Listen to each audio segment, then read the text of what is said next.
नमस्ते।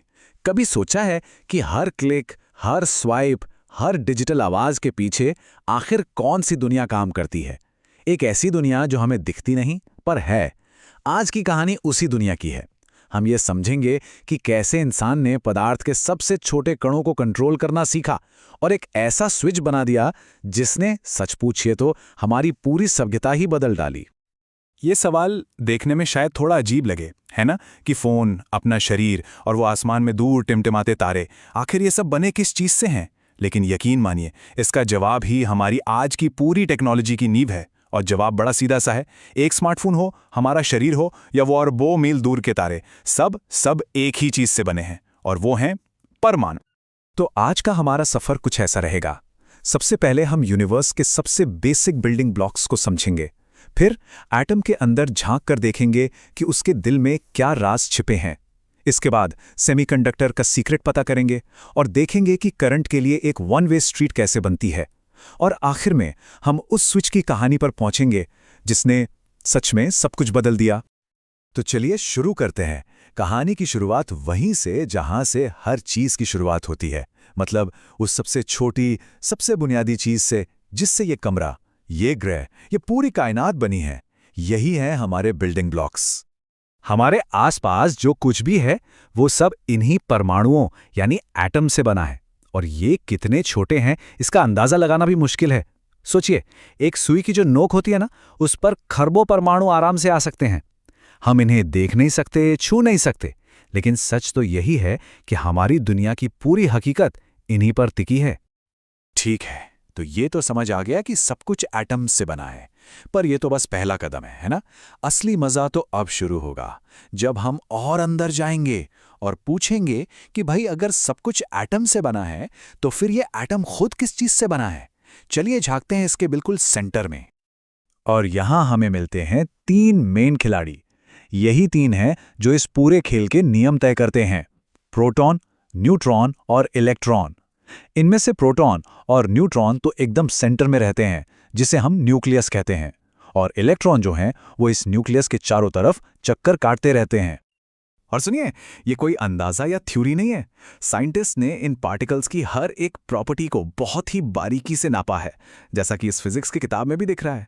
और जानते हैं, इन्हीं नंबर्स में, इन्हीं आंकड़ों में एक ऐसा राज छिपा है जो आगे चलकर हमारी टेक्नोलॉजी की सबसे बड़ी चाबी बनने वाला है। अब जरा इस पे ध्यान दीजिए। सबसे काम की बात क्या है? वो ये कि प्रोटॉन पर होता है पॉजिटिव चार्ज और इलेक्ट्रॉन पर होता है नेगेटिव चार्ज। और मजे की बात यह है कि ये चार्ज बिल्कुल बराबर होता है, बस उल्टा, मतलब एक प्लस तो दूसरा माइनस। और न्यूट्रॉन, वो तो न्यूट्रल है, उस पर कोई चार्ज नहीं। तो जब एक नॉर्मल एटम में जितने प्रोटॉन होते हैं उतने ही इलेक्ट्रॉन होते हैं, तो प्लस और माइनस एक दूसरे को कैंसिल कर देते हैं और नतीजा, एटम इलेक्ट्रिकली न्यूट्रल हो जाता है। तो एटम न्यूट्रल होते हैं, लेकिन क्या हो अगर हम इस बैलेंस को जानबूझकर बिगाड़ दें? यहीं से असली खेल शुरू होता है। इसी एक आइडिया ने हमें ऐसे नए मटेरियल बनाने की ताकत दी जो ना तो पूरी तरह करंट को जाने देते थे और ना ही पूरी तरह रोकते थे। और यही था सेमीकंडक्टर का राज। सेमीकंडक्टर को ना आप इलेक्ट्रॉनिक्स की दुनिया का गोल्डीलॉक्स मटेरियल समझ सकते हैं, मतलब जस्ट राइट। ये ना तो तांबे जैसे कंडक्टर हैं जो करंट को खुली सड़क दे दें, और ना ही रबर जैसे इंसुलेटर जो रास्ता ही बंद कर दें। नहीं, ये बिल्कुल बीच में है। और इनकी यही बीच वाली आदत इन्हें इतना खास बनाती है, क्योंकि इसी वजह से हम इन्हें कंट्रोल कर सकते हैं। ये नंबर्स देखिए जरा, ये हमें बताते हैं कि सेमीकंडक्टर्स कितने कमाल के हैं। एक तरफ हैं कंडक्टर्स जिनकी रेसिस्टिविटी बहुत कम है, दूसरी तरफ हैं इंसुलेटर्स जिनकी रेसिस्टिविटी बेहिसाब ज्यादा है, और बीच में देखिए सेमीकंडक्टर्स की रेंज कितनी बड़ी है। जमीन आसमान का फर्क है। और यही बड़ी रेंज हमें इन्हें अपनी जरूरत के हिसाब से बदलने की आजादी देती है। लेकिन असली जादू तो ये है कि हम इनकी प्रॉपर्टीज को बदल सकते हैं। जी हाँ, अपनी मर्जी से। और इस प्रोसेस को कहते हैं डोपिंग। इसे ऐसे समझिए जैसे हम किसी रेसिपी में कुछ खास मसाले मिला रहे हों। हम एक शुद्ध सेमीकंडक्टर लेते हैं, मान लीजिए सिलिकॉन। अब अगर हम इसमें कोई ऐसी चीज मिलाएं जिससे फालतू इलेक्ट्रॉन आ जाएं, तो हमें मिलता है एन टाइप सेमीकंडक्टर। एन मतलब नेगेटिव, क्योंकि इलेक्ट्रॉन नेगेटिव होते हैं।